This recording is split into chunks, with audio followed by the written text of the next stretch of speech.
ও বন্ধুরা, কেমন আছো সবাই? আশা করি ভালো আছো। আজকে একটা নতুন ব্লগ নিয়ে চলে এলাম। সেটা হলো আজকে পড়ার বিষয় না, আজকে সেলাইয়ের বিষয় নিয়ে আমরা আলোচনা করব। একটু কিভাবে চালের যে বস্তাগুলো থাকে সেগুলো দিয়ে কিভাবে থলি বানানো যায় সেটাই আজ তোমাদের সাথে আমি শেয়ার করব। তো দেখে নাও, থলিটাকে আমরা এভাবে কেটে নিয়েছি, এইভাবে সমানভাবে দেখো কেটে নিয়েছি। এরপর এই যে সাইডগুলো আছে, এই সাইডগুলো সমস্ত সেলাই করে নিয়েছি। এই সাইডটাও করে নিয়েছি আমি। তোমরাও যদি ইচ্ছা হয় করে নেবে। যদি কেউ চালের বস্তাগুলো ফেলে না দিয়ে থলি বানানোর কাজে লাগিয়ে নিতে চাও, তো যেমন বাজার করার ক্ষেত্রেও থলি অনেক কাজে লাগে, তো সেগুলো যদি না কিনে এরকম চালের বস্তা দিয়ে বানিয়ে নিতে চাও তো তোমরা বানিয়ে নিতে পারো। দেখো, এবার ওই দিকটা সেলাই করে নিয়েছি, এবার এই সাইডটা সেলাই করে নেব। তো তোমরা দেখতে থাকো ভিডিওটি। চলো তাহলে শুরু করা যাক। দেখো আমি করছি যেভাবে, তোমরা ইচ্ছা হলে সেভাবেই করে নিতে পারো। দেখতে পাচ্ছ নিশ্চয়ই ভালো করে।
দেখো আমি কেমন এই সাইডগুলো সেলাই করে নিলাম। ঠিক তোমরাও যদি পারো, কারো বাড়িতে সেলাই মেশিন আছে, তাহলে তোমরাও এভাবে সেলাই করে নেবে। নেক্সট পার্টে তোমাদের কি করতে হবে না, এই যে হাতগুলো বানিয়েছি, থলির যে হ্যান্ডেলগুলো হয় সেগুলো দেখো আমি বানিয়ে নিয়েছি। এরকম করে তোমরাও বানিয়ে নেবে সেলাই করে করে। তো এরকম হ্যান্ডেলগুলো বানিয়ে নিয়ে এবার দু সাইডে আমরা হ্যান্ডেলগুলো বসিয়ে দেবো, এই সাইডটাতে আর এই সাইডটাতে। দেখছো এটা আমার চালের বস্তা। তো আমি এবার হ্যান্ডেলগুলো তোমাদেরকে বসিয়ে দেখিয়ে দিচ্ছি। চলো তাহলে হ্যান্ডেল বসানো চালু করি।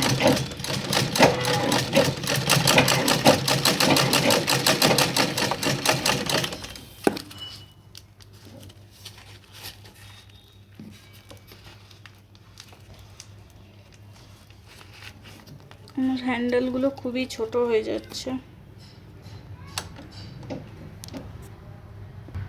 দেখো বন্ধুরা, আমি কিভাবে হ্যান্ডেলগুলো থলি সেলাই করি সেটাই তোমাদের সাথে দেখিয়ে দিচ্ছি তোমাদেরকে। তোমরাও ঠিক এভাবেই সেলাইটা করে নিতে পারো। তো আমি দেখিয়ে দিচ্ছি, দাঁড়াও একটু সুতোটা করিয়ে নিই।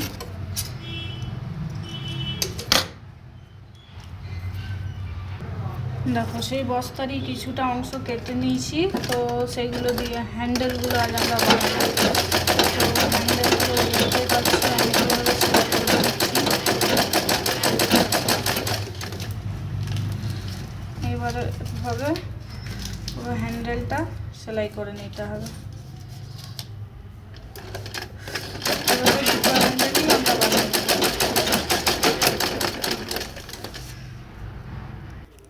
দেখো এরকম দুটো হ্যান্ডেল আমি বানিয়ে নিয়েছি লাগানোর জন্য। তো তো এবার হ্যান্ডেলগুলো আমি কি করব, এই থলিটা যেটা বানাবো তার মধ্যে বসিয়ে নেব। চলো ভিডিওটি দেখতে থাকো, তাহলে তোমরা জানতে পারবে।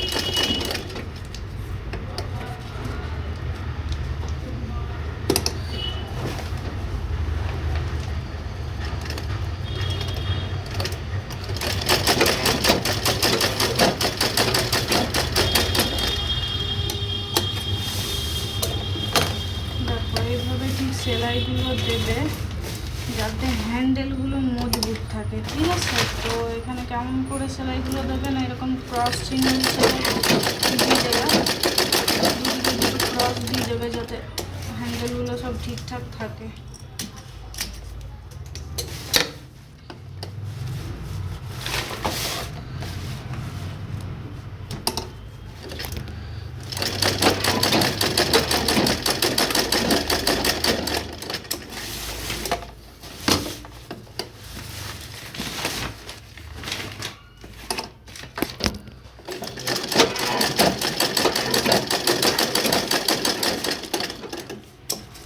হ্যান্ডেলগুলো শক্ত হয় এবং মজবুত থাকে, সহজে না ছিঁড়ে যায়। তাই আমি দেখতে পাচ্ছ দুদিকে দুটো ডবল সিল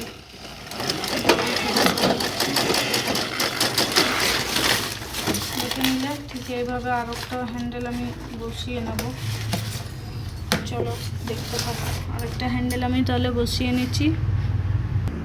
আর আরেকটা কথা হলো, এইসব থলি বানাতে কিন্তু অবশ্যই লাইলন সুতো ব্যবহার করবে। দেখে নাও আমি কেমনভাবে সেই থলির ইয়েগুলো হ্যান্ডেলগুলো আমি বসিয়ে দিয়েছি। তো এবার কি করব, এই সাইডটার সাথে আরেকটা সাইড যোগ করে 3টে সাইড সেলাই করে নেব। তো কিভাবে সেলাই করছি তোমাদেরকে আমি দেখিয়ে দিচ্ছি, দাঁড়াও। দেখো, এই দুটো সাইডকে আমি সমানভাবে ধরে নিয়েছি। এরপরে এই দুটো সাইডকে প্রথমে সেলাই করে দেবো। তো অবশ্যই ডবল সেলাই করবে যাতে না ছিঁড়ে যায়, ঠিক আছে? এভাবে ধরে ধরে সমান মাপে সেলাই করে নেব। এভাবে 3 সাইডে সেলাই করে নেব, তাহলে আমার থলিটা